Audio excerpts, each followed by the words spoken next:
where they came from, actually. I'm wondering if they were outside agitators in many cases.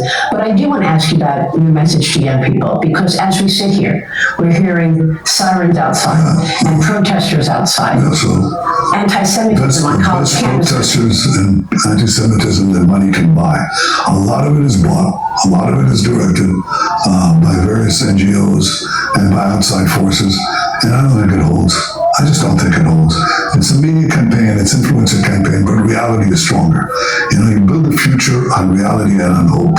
You don't build it on falsehoods and despair. We have an achievement of a great victory, a historic victory, and the movement that none of this manufactured fluff. It's nothing. I think it's very bad that some young Americans are taken in by this, but ultimately they're patriotic. They'll figure it out. It just doesn't wash, and I wouldn't be impressed by it. But I think this is a great moment. It's a pivot of history, and I think it will sweep away everything else.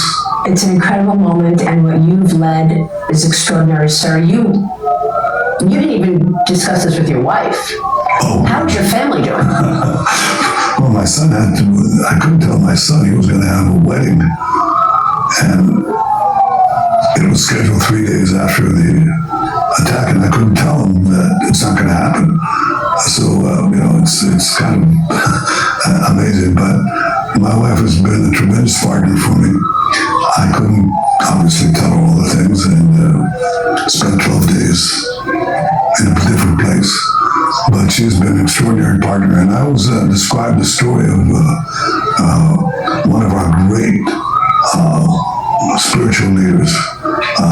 We've had 3 or 4 eminent scholars and thinkers and rabbis in our history in 3,000 years, 3,500 years. And one of them was named Rabbi Akiva. Okay, this is the Roman period, 2,000 years ago. And he was illiterate. Okay, he was illiterate up to the age of 40.